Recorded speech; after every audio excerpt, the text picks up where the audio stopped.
Good afternoon, and welcome to a session on how not to pass the robot inspection process. My name is Jeff Rees. I'm the lead robot inspector for Peachtree District. I've been involved with FIRST for about 22 years now. I sometimes serve as a divisional lead at championships when I can get time to get up there. So I've got some experience with inspecting robots. And this is somewhat tongue-in-cheek in the sense that there are a lot of things that teams do often enough to be an issue that we're going to talk about. Here's some ways that you can succeed in not passing your inspection with the obvious idea. Don't do these things. Do the other side of it, and you'll be better off. So with that in mind, here we go. All right. I've got to warn everybody, this is based on the robot rules as written for the 2025 season and experience at various competition events. I don't expect anything we're going to talk about here to change significantly for 2026, but the robot rules may change. Some of them will change to accommodate the new game, and there may be some additional changes to the bumper requirements. If you sat in on the bumper session, we talked a lot about how the rules have been changed from last year.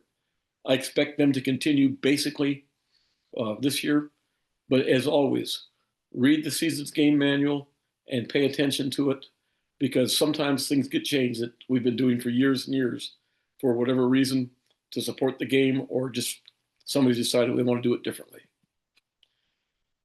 I know this slide, you can't really read it, and it's not really there to be read, other than what I'm trying to do is give you guys an idea that there is a method to the madness. There is a logical process, a logical procedure for the inspection process.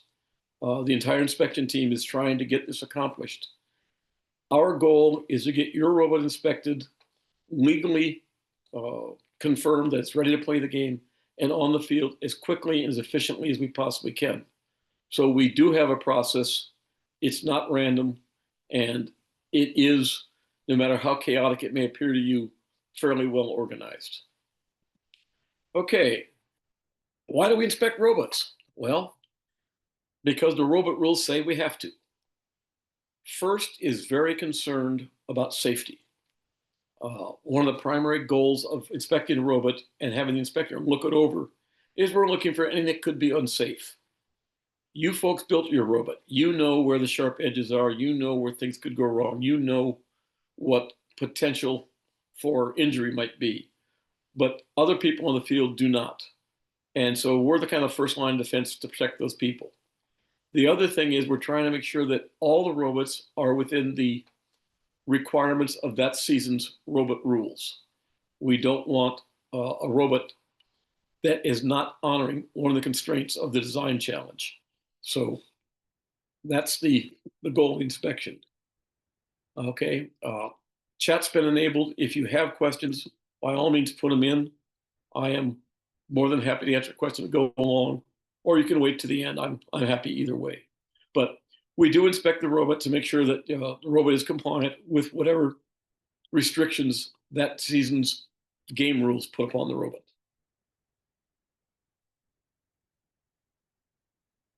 All right, so let's say, how do I not pass the inspection? Well, there's a very easy, very simple way.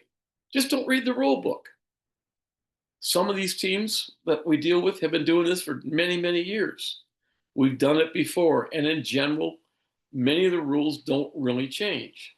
So we know what we're doing. I don't need to read those rules. They're not going to tell me anything I don't already know. It's the same thing we did last year. We're going to do it again because it worked last year and we liked it. If you don't know what you want to do and you start doing some research, Robot in 3 Days, Chief Delphi, various other teams' blogs on YouTube and so on and so forth, they all share a lot of information, but that doesn't make it legal. The only source for valid interpretations of the rules are the game rules, the official Q&A, and should you have a question, if you ask me and I give you an answer, short of it contravening a rule, that's something you can trust. I don't care if the Big First Lead Robot Inspector says something on Chief Delphi, and we all know that's the way the rule is going to be interpreted, it is not official until it is passed down through a team update or some formal mechanism to tell you, the team, that this is what the rule is going to be. So pay attention to your rule book, pay attention to the people around you, but don't believe everything you see in social media and the various sources of information that are very common across the web.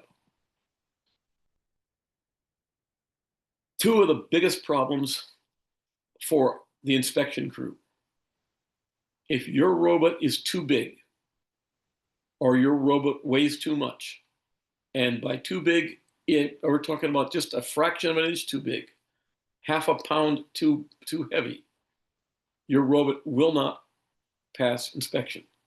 These are hard and fast rules. We have no wiggle room. We will work very hard with you to try to bring you into compliance, but you must honor the weight and size. Just a short digression: years ago, one of the teams I was working with, we went to scrimmage knowing we were a bit heavy and our scoring mechanism was still being worked on back at the shop.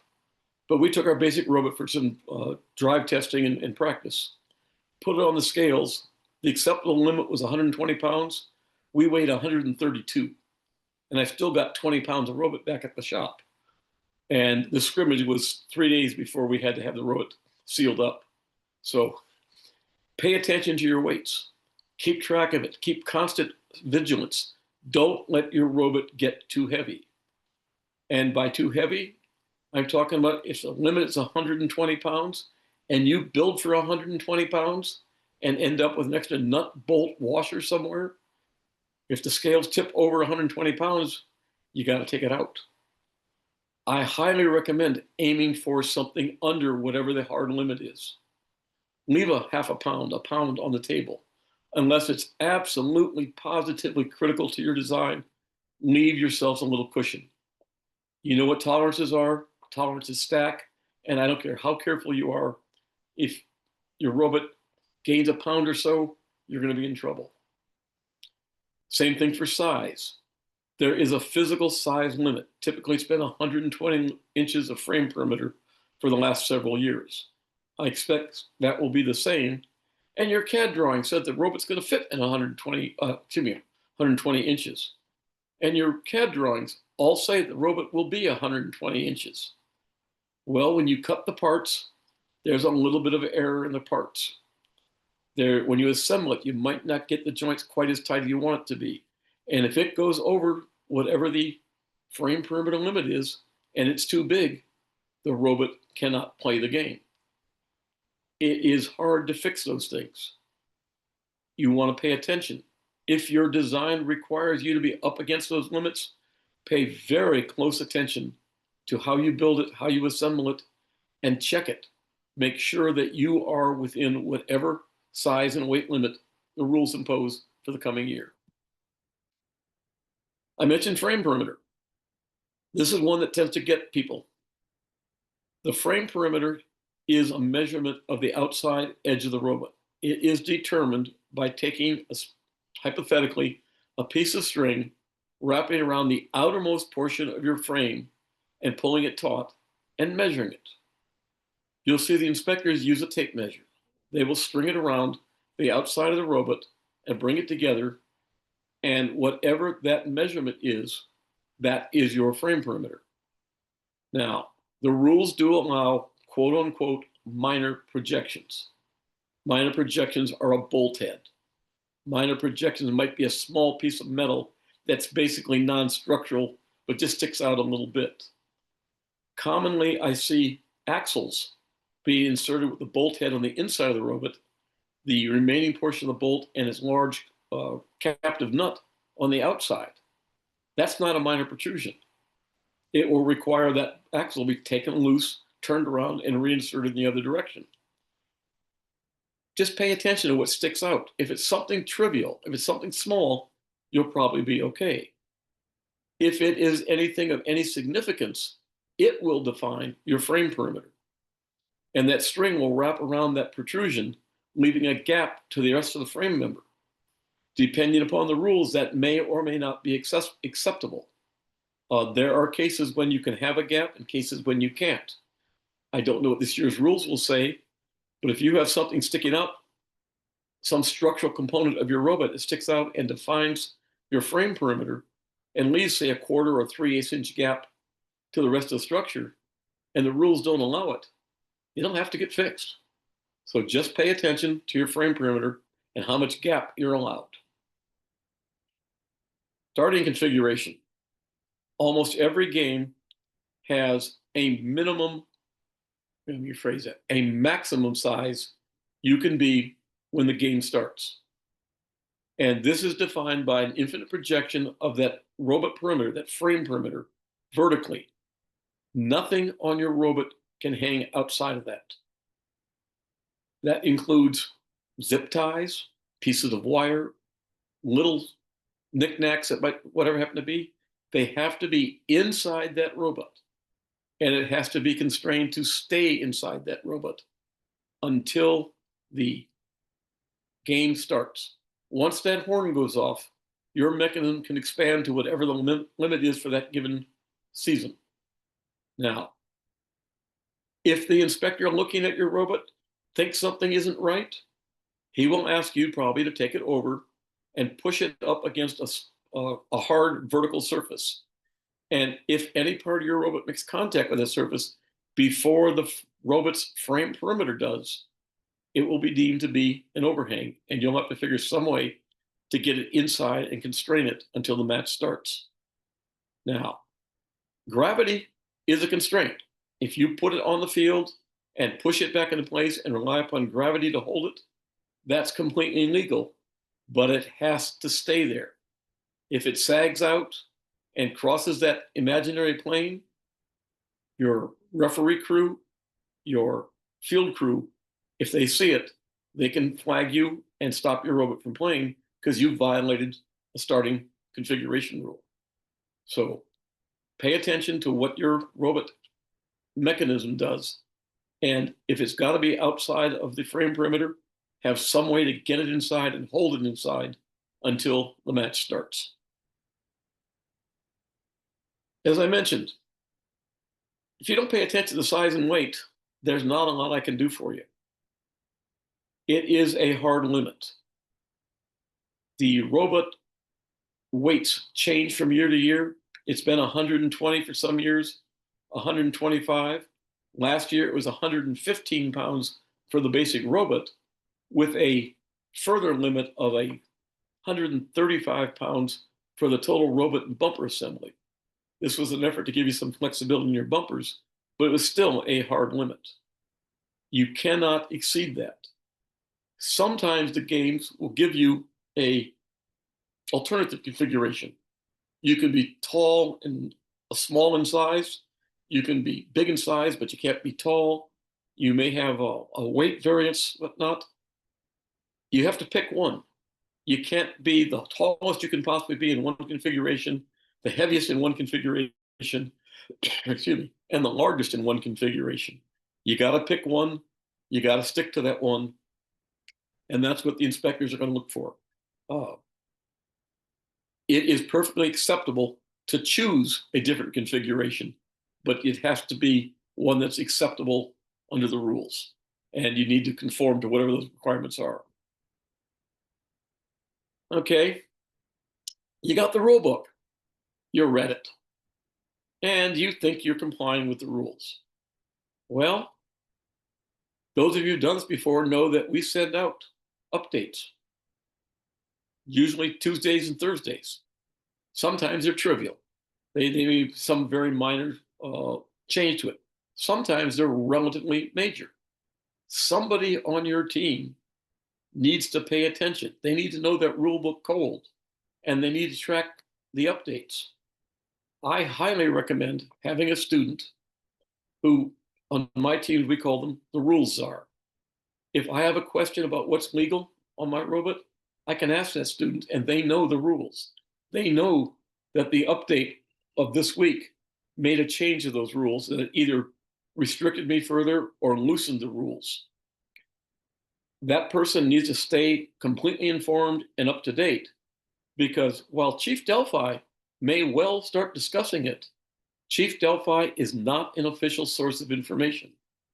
What you read on Chief Delphi is often very useful, but you cannot rely upon it. You can rely upon a Q&A answer. Generally, if a team asks a question and the first response clarifies a rule or says something is legal that is open to interpretation, and you use that in your robot, it is legal. I highly recommend, if you do that, print that rule out, that question and answer out, because the robot inspectors may not remember that particular change. It's not our job to make your robot inspection process any more difficult. But if we just don't remember that specific answer out of the hundreds that are posted, it gets me a little bit of a mess. So if you're relying upon an interpretation, I suggest you print it out. We will have access to them. And if you tell us that it was answered in Q&A such and such, we can look it up. But having it printed makes our life simpler. And if our life is simpler, your life is simpler. Again, Chief Delphi is a great source of information. It's just not official.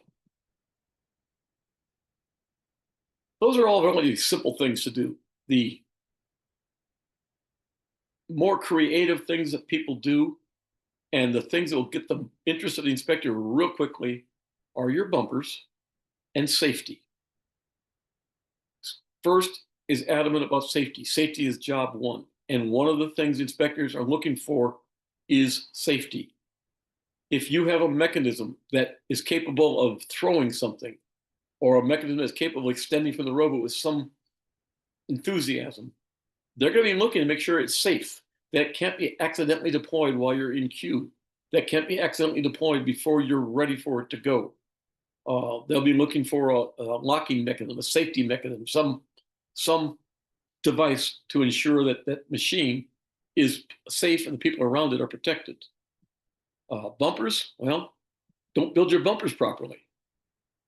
Bumpers are required safety elements. You have to have a bumper on your robot, and it has to conform to the requirements. I know the goal is always, let's get this robot built. Let's get all the interesting stuff done.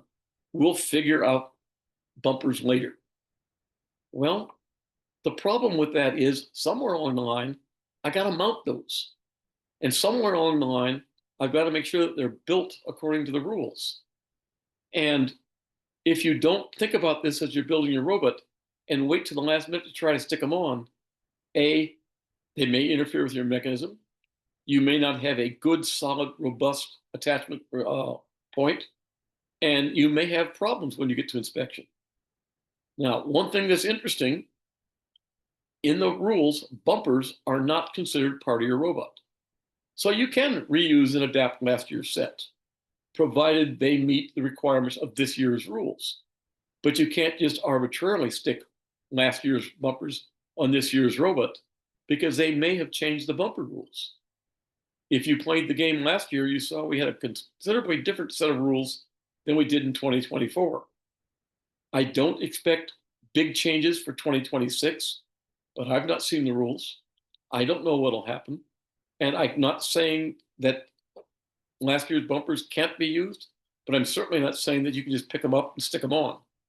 Check the bumper rules, make sure that you're in conformance, and make sure that they're doing what they're supposed to be doing. Team numbers. This is back to thinking about your bumpers beforehand. You've got to have team numbers on your bumpers, and they've got to be on there in such a fashion that they're big enough, 3.5 inches high, 3/4 inch stroke. They're white, and I can read them unambiguously from as much as 60 feet away. This is to allow the referees, the judges, and the various field people to identify a robot so they know what we're talking about. So I got to put team numbers on. I'm going to put them on some nice fancy font, something that correlates to our team name, something that correlates to our team's theme, and we'll put them on our school colors. Well, that can make for an extremely attractive bumper. It's not acceptable. The bumper numbers are clearly spelled out in the manual. and you need to follow that guidance. If you don't, the inspectors are going to make you do something to bring them into compliance. The bumper is not really intended to be an advertising space.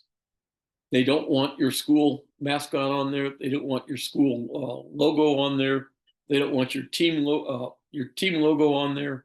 They don't want a sponsored logo on there. They want your bumper number. And generally, the rules will allow you to put a FIRST logo on it. But that's about it. So you need to pay attention to what they allow. And if you do put something on there, make sure it conforms with the requirements of FIRST and that your bumper numbers are clear, unambiguous, and securely on your bumper. Tape used to make bumper numbers can be made to look quite good, but it peels. Painted numbers, if they're done properly, are okay, but they can get damaged also. Sewn-on numbers work well. Ironed-on numbers can work, but just pay attention to what you're doing and be prepared to fix them if you have to at an event. A lot of teams, to try to make their life simple, will go to reversible bumpers. And that is perfectly fine. I like reversible bumpers when they're done well. The problem with reversible bumpers is now I've got a piece of cloth, a flap of cloth, that has to be wrapped around this bumper and secured. If that flap comes loose and starts displaying the wrong color, theoretically, I'm no longer in compliance. Now, our field crews are pretty tolerant as long as it's pretty blatantly obvious that you're a red robot or a blue robot, even if part of the bumper is showing the other color. It won't be an issue. But understand that if that bumper cover or that bumper flap that's used to make it reversible doesn't stay in place, it can be viewed as a non-compliant bumper. And by definition, a non-compliant bumper is an unsafe bumper. A robot with an unsafe bumper is an unsafe robot, and unsafe robots don't play. So I like reversible bumpers. If you use them, just pay attention and make sure that the reversible part is well secured. These are somewhat older robots, but a couple pictures here. What number is that team? Is that 309? Well, it could be, but generally we in GeorgiaFIRST don't have any teams that are that low. So I don't know what number that team is. And you can see in this particular picture, there's some red showing. Past rules, that wouldn't have been allowed. They've relaxed that rule now. It's clearly a blue bumper. So not a problem from that standpoint. Just the number is ambiguous. I don't know what it is. To the far right, yeah, there's something on there. It's supposed to be the rest of the number, but I can't tell what it is. That bumper won't pass inspection. Same team. It looks like it's supposed to be 3091, but on an upside down. I'm not sure what number that is. It's not clear. The team in a hurry put a bumper on, wasn't paying attention, brought it to inspection, and okay, what number are you really? How does the field know? How do I know? How does anyone know? The bumpers, the numbers on the bumper have been painted on. It's not the best job in the world, but it's clear when it's done properly that I know what team number that is. One of the things you need to do, and I don't mean to pick on this team, just this happened to be the pictures I had available, is mount this bumper securely. Now, bumpers do not have to be in a horizontal plane as long as they fall within what's termed the bumper zone. I'm not saying inherently that that bumper is illegal, other than the numbers got an issue. We don't have Team 30 in our district. But an inspector seeing that is going to take a real long, hard look at how well those bumpers are mounted to the frame. Is that 30 section really attached? If I hit it, will that bumper stay attached? Will that bumper come off? If that bumper comes off and starts dragging the ground, A, it's outside of the bumper zone, which makes it unsafe. Unsafe robots don't play. B, it's subject to leaving parts on the field, which is against the rules. So bumpers need to be well attached. And things like this will immediately get an inspector's attention, and he'll spend a lot more time looking at your robot than you probably want him to, because once he starts looking, a robot like this, he's probably going to find something wrong or something that's not up to standards. So pay attention to how you mount them, pay attention to what they look like. Okay, we beat bumpers to death. I mentioned earlier safety, and I've said several times, unsafe robots don't play. Well, inspectors are looking at your robot for safety, and they have the last word. If they decide something is unsafe, it is unsafe until proven otherwise. Primarily, what they're going to look for is things that can hurt the field people. You know your robot. You know where things are. You know what edges might be sharp. You may have learned the hard way by you or one of your team members cutting a finger while working on it. Remember, the field crew hasn't seen your robot before, doesn't know where anything about it as far as construction-wise, and if they have to interact with it, particularly if they're having to interact with it to reach down in it in case of an emergency, they don't want to draw blood. A, it's painful. B, it means there's a first aid situation going on, and there's paperwork involved. And C, more importantly, if they bleed on the field, we now have a biosafety hazard, and it has to be remediated, which causes time delay in the whole exercise, and it's just a major pain. So that inspector is going to be looking for things that could cause problems. He's going to be looking for open chains that are revolving where people can get their hands caught in them.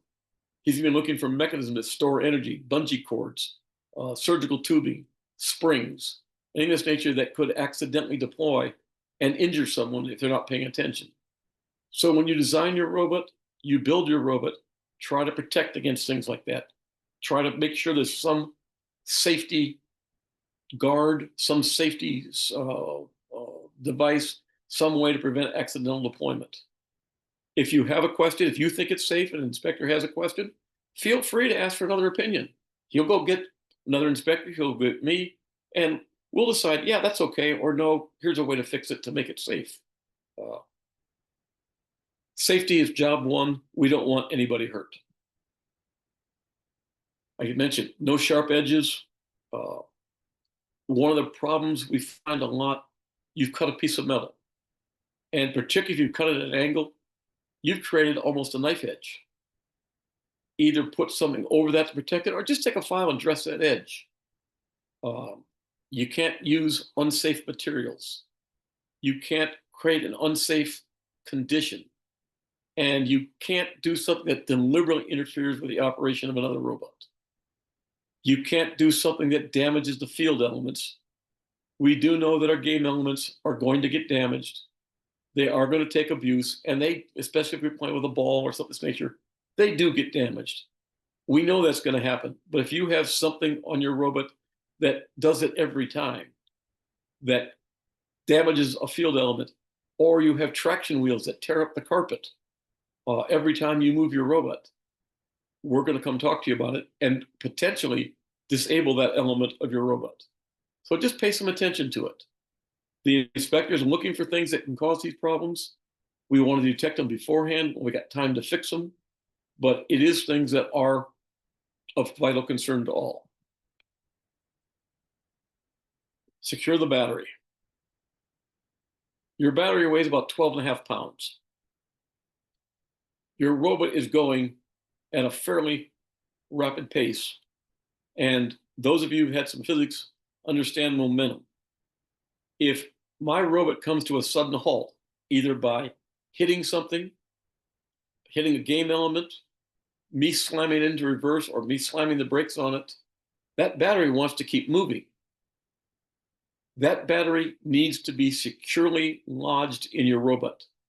The guidance that we are given from GeorgiaFIRST is, imagine I pick your robot up, I turn it upside down so mean old Mr. Gravity is no longer your friend, and I shake it. Will that battery stay in place? You can use a metal clamp, you can use a strap, you can use bungee cords that are properly secured, you can do almost anything that will secure that battery, except you can't use zip ties and you can't use duct tape. they are not considered adequate for securing a battery and preventing it from being dislodged and causing problems. Yeah, teams tell me all the time, our battery's in there, it's secure. Well, maybe it is. If that battery shifts, this is what can happen. I short that battery. I vaporize that battery. I damage that battery. And a damaged battery will be confiscated. You can't play with it on the field because it's unsafe. So you want to make sure your battery's securely in your robot and stays there. Because if it doesn't, this is what can happen. Now, here's a couple. The one on the right's obviously a test bench, but here's a couple of robots, batteries tied into place. Zip tied, not going to pass inspection. Duct taped, not going to pass inspection. Andy Mark builds a little battery, sells you a little battery box you can use. You can build one of your own. You can do anything you want to secure that battery on your robot. If you use any sort of a metal enclosure or a metal strap, be very careful and aware of your battery terminals. If that battery shifts enough to make contact, it is a dead short. And those pictures I showed you of batteries earlier are what can happen. That battery has enough energy in it to vaporize aluminum to weld metal. And if it goes to ground, some really nasty things can happen. Same goes for your insulation on your wiring. The inspectors have been looking for any place where wiring may be exposed. There is no protection on your robot between the main breaker, the 125 amp breaker, and the power distribution board of any significance. Once you get the PDH, the PD power distribution hub, there is some protection. But if you short a wire out, if you take a wire on a 40 amp breaker and take it to ground, this is what can happen.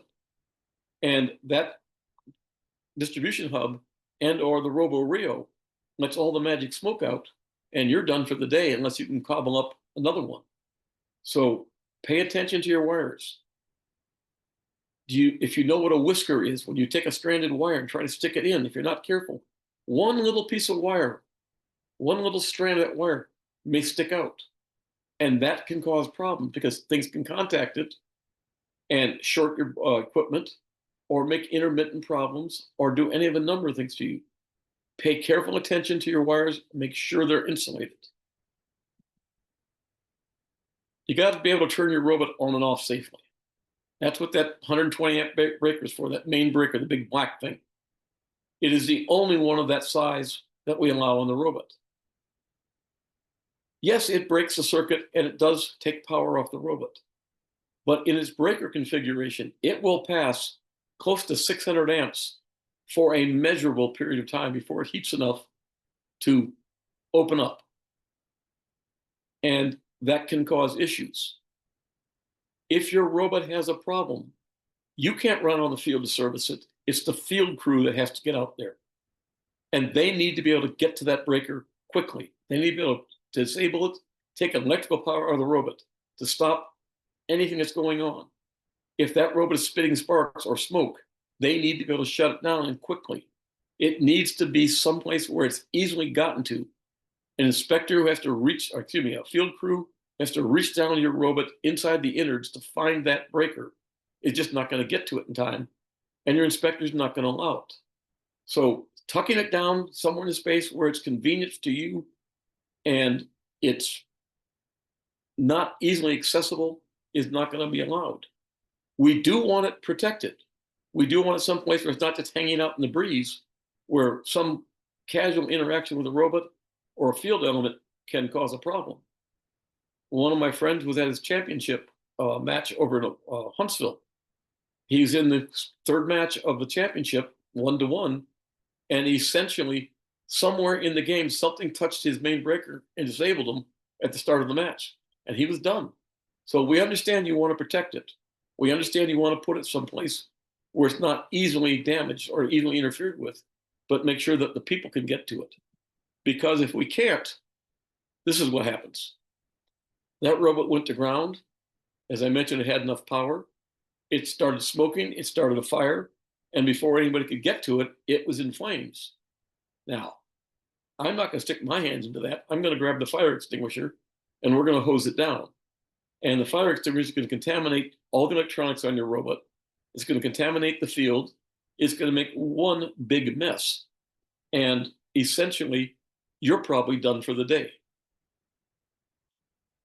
Put your breaker where the people who need to get to it, can help you prevent accidents like this. Okay, we're talking about wiring. There are some very clear rules in the manual. This is the table for it, about what wires have to be used where. The robot rules require you to use certain size wires for certain size loads. Now, the constraint is the breaker that you put into your power distribution board. I can put any size wire on my board that I want to use if I fuse it properly. If I want to put an 18 gauge wire on there, I can't have more than a 20 amp breaker.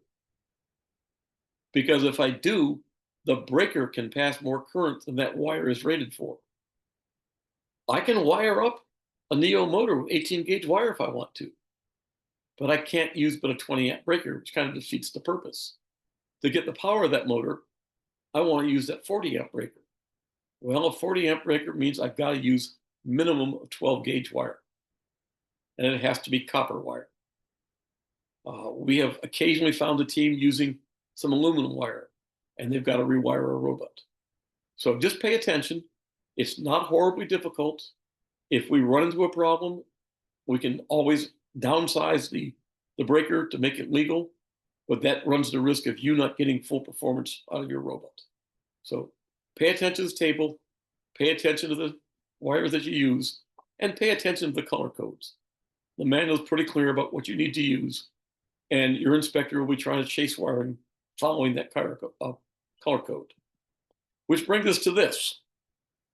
I walk up to that robot on the left, and oh, am I going to have fun doing this? Are you going to have fun trying to maintain that, repair it, troubleshoot it? There are absolutely no rules requiring you to use any kind of common sense or good practice to manage your wires. But I highly recommend you try not to create this rat's nest. A, if something goes wrong, it'll take you forever to fix it. B, the inspector almost can't trace that, and it makes his life very, very difficult. If his life is difficult, he's going to spend a lot more time working with you and a lot more time paying attention to details. So wire management, bundle your wires, label your wires, route them neatly, try to keep them under control to some extent. Don't have them just looking like you threw it all together randomly. Again, color codes help, neat routing helps, labeling helps, terminal strips can help. Anything that you can do to make that wire easy to trace and easy to track helps both your team, your performance, and your inspector. So again, rules don't say you have to, but the inspectors sure will appreciate it. Pneumatics. They've become less prevalent as we've gotten stronger motors and a little more flexibility in what we can do, but they're still a viable thing to do. How hard can this be? It's just some air. Well, we're allowed to put up to 120 pounds of compressed air into a storage tank on our robot. Essentially, we just built a small bomb. If that tank is not properly rated, properly mounted, properly protected, it can, and it has exploded, and it'll send plastic shards, whatever, across the field. Your inspector is going to be very interested in your storage tanks. Your compressor has to have certain things done in hard tubing. Some things can be done in polyethylene tubing. It has to have certain safety features. You have to have a pressure relief. You have to have a way to dump all of the air out of the system from one single valve. You have to have some gauges to show that the system conforms to the requirements of the rules. Okay, I'm getting a little here. These are some things I have to have. Far right's my pressure relief valve, and it has to be calibrated. It has to relieve at 125 psi maximum. In the middle is a pressure switch to control your compressor or signal your robo-reel to turn your compressor on. If you use the pneumatic control module, it replaces that. The left-hand side is a vent valve to dump all the air in your system, to get the air out when it's time to do so. These are required elements. Again, a gauge. The device in the center is a Automation Direct pressure regulator. It's a very nice little device. If I'm doing pneumatics, I'd have one. As an inspector, I hate them because the gauge is about dime size and they're very hard for our old eyes to read. But they are excellent devices. If you're doing pneumatics, I highly recommend it. The tubing sample on the right. Notice on the left-hand side, labeled good, it's a nice, square, clean cut. On the right, it's got an angled cut, probably cut with scissors. That is going to leak. And you're going to have trouble making it work. You're going to have trouble passing the test the pneumatic system is put through, and you're going to spend a lot of time chasing it. Cut your tubing square. If you don't have one, talk to the inspections crew. We'll get you a tubing cutter. Automation Direct donates them to us every year for just this purpose. You built your robot, you're underweight, you're happy with it, everything's working, and you want to bring it up to the maximum weight you're allowed. You want to add ballast. If you put ballast on your robot, like your battery, it has to be securely fastened. Zip ties are not adequate fastening. We want at least 1/4-inch bolted hardware at a minimum. You can use nothing that could possibly spill on the field. Sand, lead shot, BBs, glass, marbles, anything of that nature. If it can possibly spill, you can't use it. You can't put an extra battery on there just for dead weight. You can't put extra motors that you're not using for power or anything else. The robot has a limit of how many motors it can carry, defined in the rules. So if you're going to put weight on, it has to be something that conforms with these requirements. If you use lead weights, it has to be encapsulated. Divers' weights generally are, and that's a good source of ballast. Here's a good way to make the inspector happy. Wait till the last possible minute. Yeah, you got hours and the practice field's open. You don't want to get inspected right now. You're still trying to get some device working. Your goof and air is not quite working yet, and we don't want to stop to get inspected. We're not in our first few matches tomorrow. We'll get it first thing in the morning. You're still trying to develop software. The robot isn't ready yet. Well, I'm here to tell you that inspectors are busy. They don't always have time to deal with the stuff at the last minute. We will be happy to look at whatever you got ready and approve whatever you got ready. An inspected robot can go to a match, even if it's not fully functional to your desires. An uninspected robot can't. So get as much inspected as early as you can, as soon as you can. Size and weight, stop from playing. You wait to the last minute, I can't fix it. Again, not complete. We'll partially inspect. We'll inspect whatever you have ready, happily. Maybe we can find problems before they become deal stoppers. And again, we're busy. We have a limited amount of time to get everybody through. And sometimes your problem is smaller than somebody else's, and I can't drop what I'm doing to respond to your needs. So please come see the inspection crew as early as you possibly can. Last here, you're going to make changes. We know that. But when you make a change, it is no longer the machine the inspector looked at and approved. By definition, an uninspected robot is an illegal robot.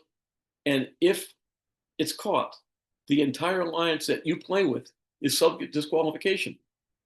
There are inspectors on the field and Q inspectors keeping an eye out for changes, not because we're trying to catch you, but we're wanting to make sure that the robot stays legal. If you make a change, find an inspector, have him look at it. There's a process to document it, make sure you're compliant. But we'd rather look at something we didn't need to than miss something that had to be inspected. Again, we'll work with you as best we possibly can. You got a match coming up, let us know. We'll work with you best we possibly can. If there's something out of compliance, we'll work around it and get you on that field as much compliant as we possibly can. It doesn't seem like it, but robot inspectors really are your friend. We're there to help you. We approach it as though we're part of your team. We're not an obstacle. It may seem that way to you sometime, but believe me, we're trying very, very hard to be part of your team, to help you solve your problems, put you on the field, and make you as successful as we possibly can. All we're looking for is a little bit of cooperation and some common sense in how you approach the whole exercise. Anybody got any questions?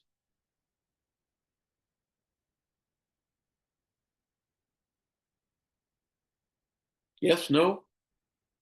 Nobody's gonna have any problem with inspections?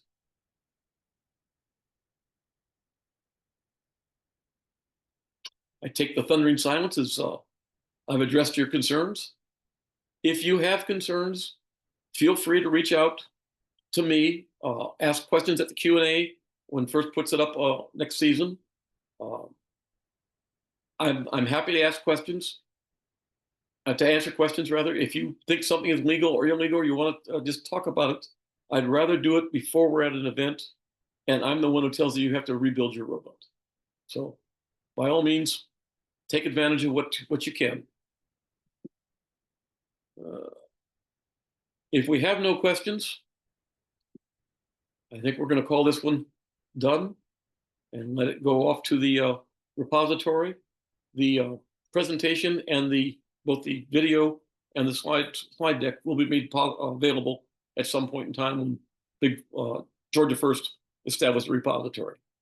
Thank you for your time and your attention. I look forward to seeing you guys at the competitions.